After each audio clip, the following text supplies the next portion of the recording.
Today we are going to talk about gerunds.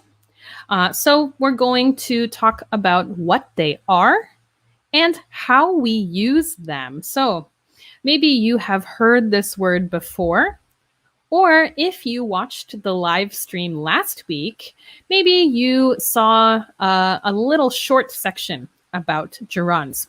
But it's a big topic with many parts. So today, let's go ahead and talk about what they are in detail. So let's begin. So number one, what on earth is a gerund? What is that?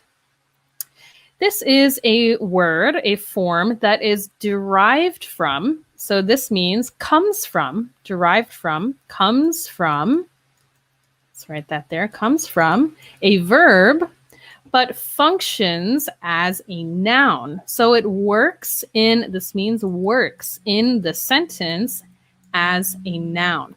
So you might think it's a verb, but the way it is used in a sentence is like a noun.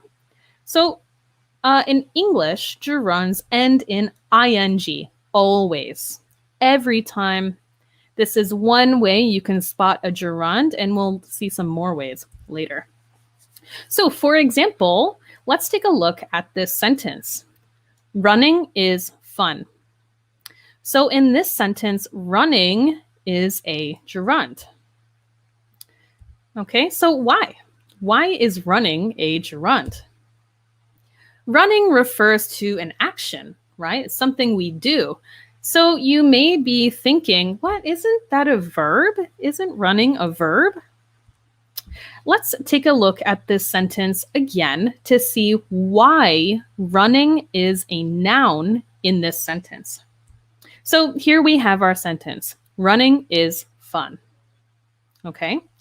And running is our gerund, right? Well, another way we could write this sentence is, this action is fun. And another way we could write that is, this thing is fun. And remember, a thing is a noun.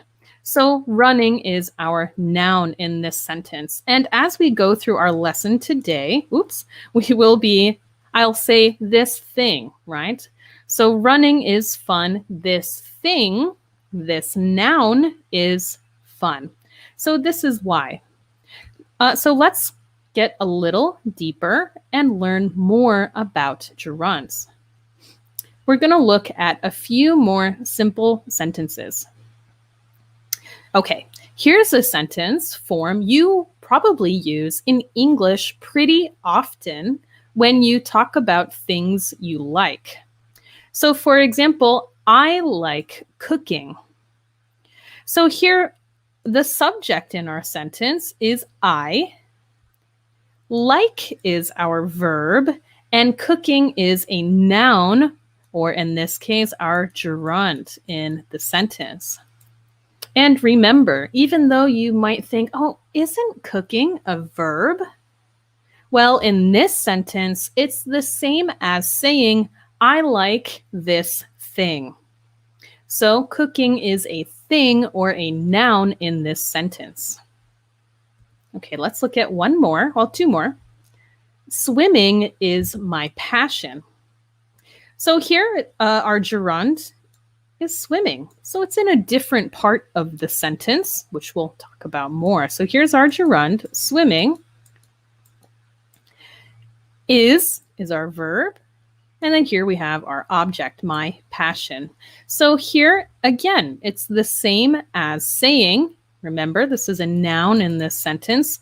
This thing is my passion. Swimming is my passion. So it works as a noun in this sentence, not a verb. Okay, one more. I enjoy singing. So just like we saw with I like cooking, I enjoy singing. Here, singing is our gerund.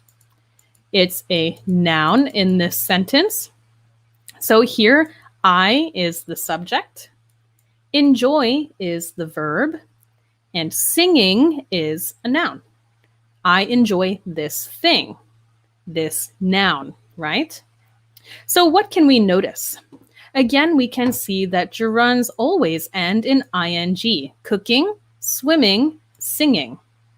And they can come at different points in the sentence, which we'll talk about more. Oh, our last one, there's 4. Let's go caroling. So caroling is our gerund, and if you don't know this word, this is around Christmas time. Maybe some people will come to your door and sing Christmas songs. In English, we call them Christmas carols. So we might say you go caroling. And here, that is our gerund. So our subject, let's, right? You and I, we. Our verb, go, and caroling. Let's go do this thing, right? So caroling, again here, a gerund. And we'll talk about this more soon. We often see gerunds after the verb go. So here are a few examples, and let's look closer. There are many different ways to use gerunds, and we're going to look at 4 right now. So we just saw some in those sentences. First, just like the sentence, running is fun, a gerund can be the subject of a verb. Running is, right? Swimming is my passion. Running is fun. So gerunds can be the subject of a verb. Number 2, gerunds can also be the object of a verb. For example, I enjoy singing. He likes running. So it can also come after the verb in the sentence. So gerunds can be the subject of a verb or the object of a verb. Pretty easy, I think. And you probably use this already very often when you speak English. Let's look at 2 more ways. So we can use gerunds as the object of a preposition.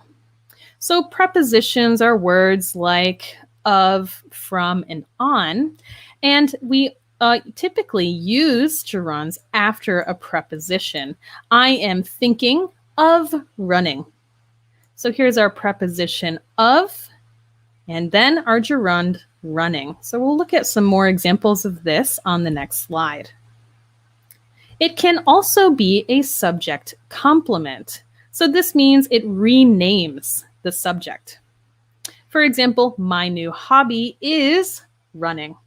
Just like I could say running is my new hobby, it can be the subject complement, which means it renames the subject.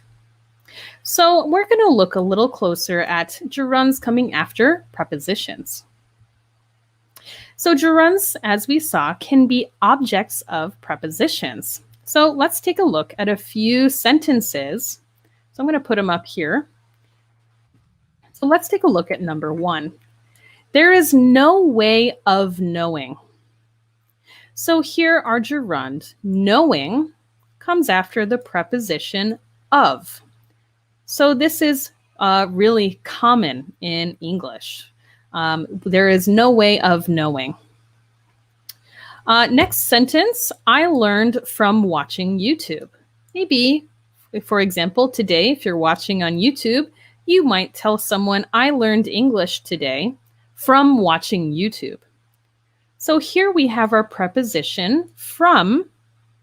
And because it's a preposition, after we use our gerund, watching. I learned from watching YouTube. I learned from doing this thing, right? Remember, gerunds are nouns. And number 3, he's addicted to playing computer games. Oh, where'd my mouse go? There we go.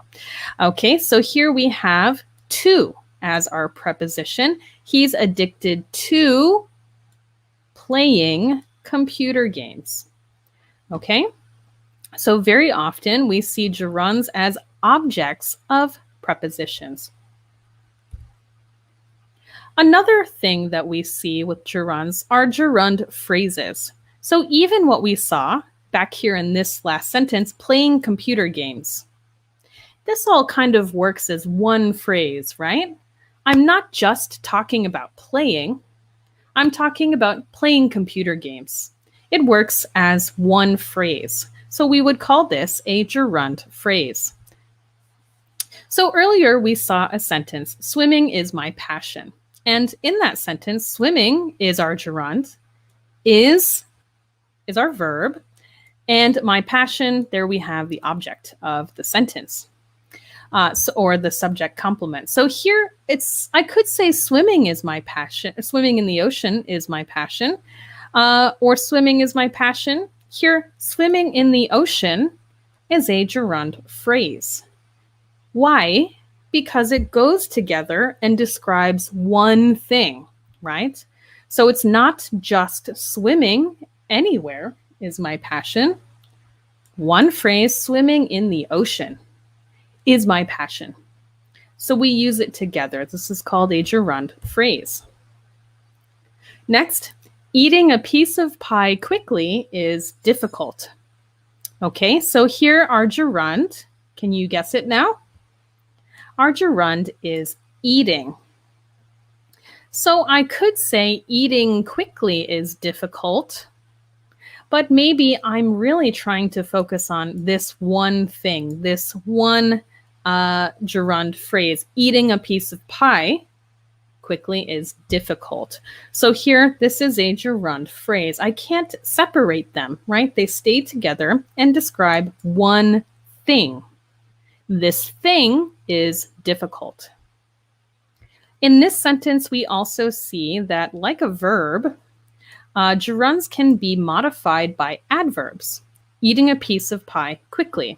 I could do the same thing up here. Swimming in the ocean slowly is my passion, right? We can also modify gerunds and gerund phrases with adverbs like you would a normal verb. So it does keep some of those verb qualities. Okay, last one. James avoided doing his homework. So here, James is our subject. Avoided, right? Oh, stay away is our verb. And doing is our gerund, right? But I don't just want to say James avoided doing. Here, doing his homework is our gerund phrase.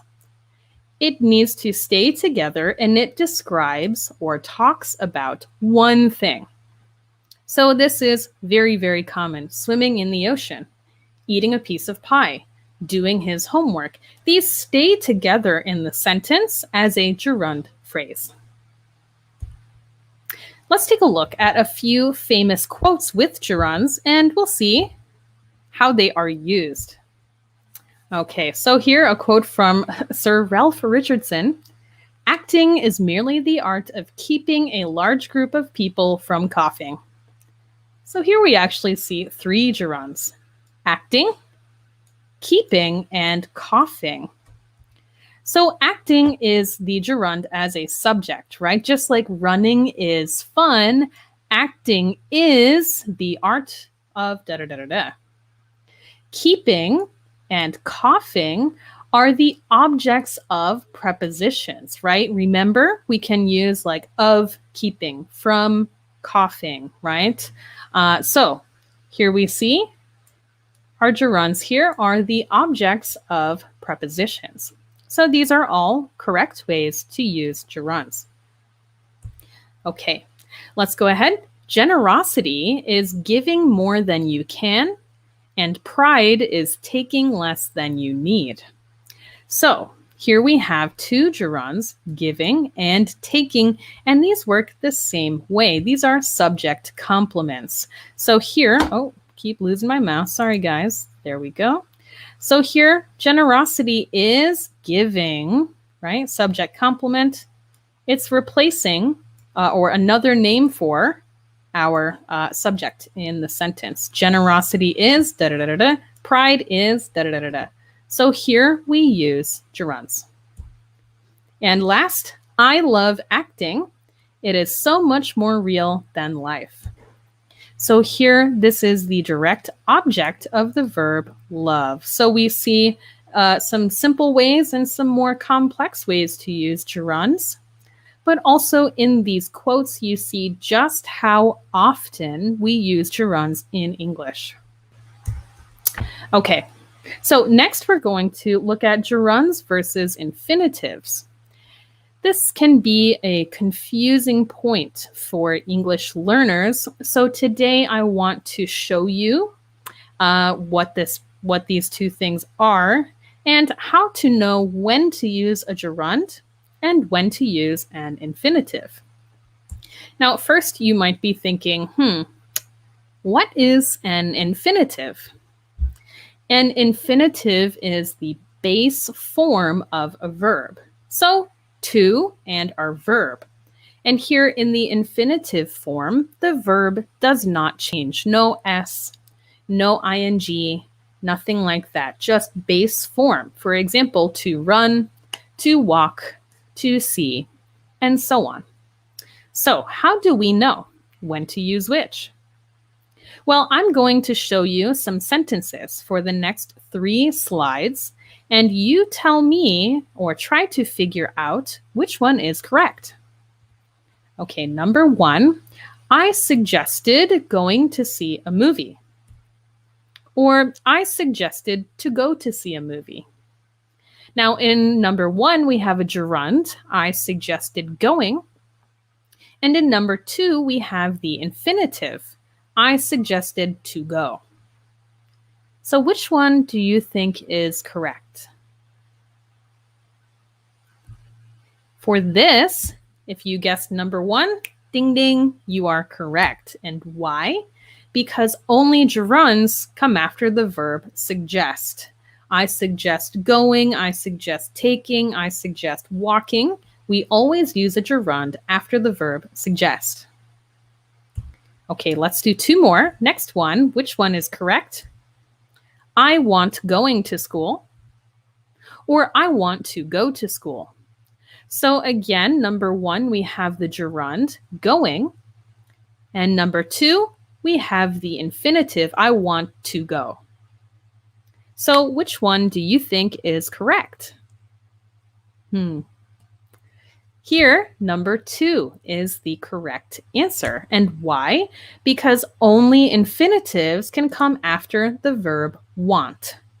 So here we would never say, I want going, I want taking. No, no, no. Always an infinitive comes after the verb want.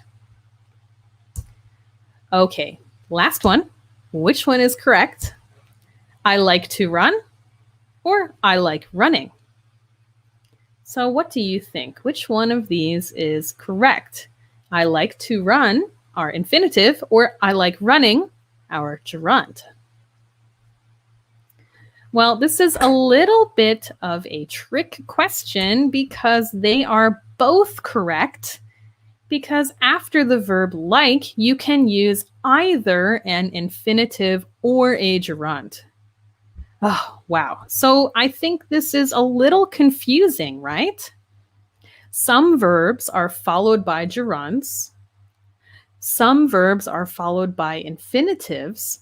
And some can be followed by either gerunds or infinitives. So how can we maybe help ourselves to figure out which we use? Oh, excuse me. Oh, I have to sneeze. Sorry, everyone. Whew. Okay, tip number 1, how to know when to use a gerund or an infinitive.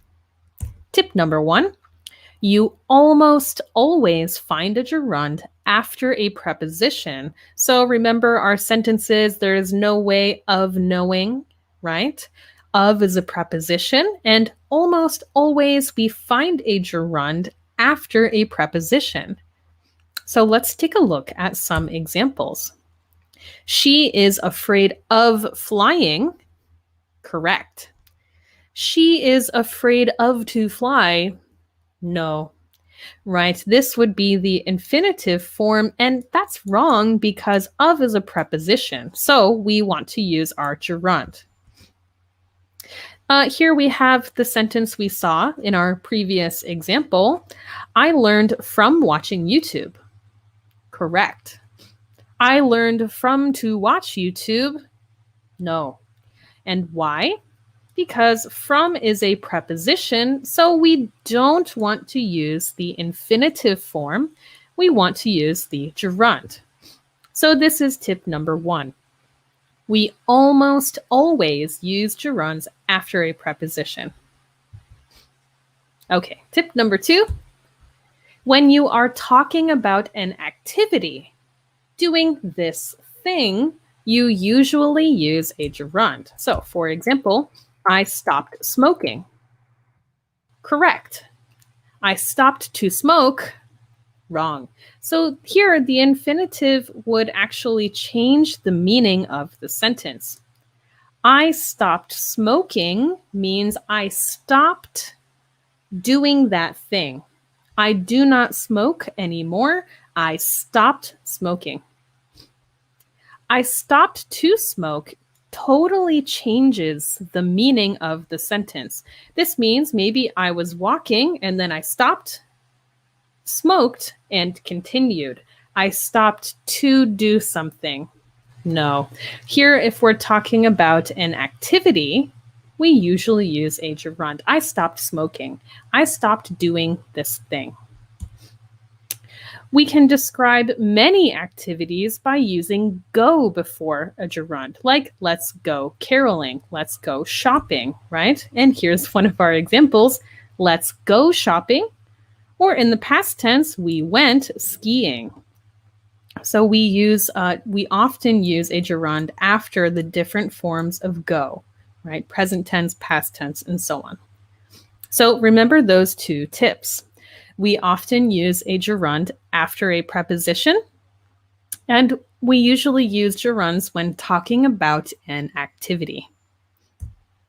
Okay, guys, we're almost there. So here I have 5 sentences, and I want you to help me figure out, should I use the gerund, the infinitive form, or could I maybe use both? Okay, here we go. Number 1, I planned on blank a car. So would I say I planned on buying a car, or I planned on to buy a car? Here in number 1, I planned on buying a car. And why? Oh, where's my mouse? There we go. Because we have a preposition before. On is a preposition. I planned on buying. Number 2, do you want to go blank? Do you want to go running, or do you want to go to run?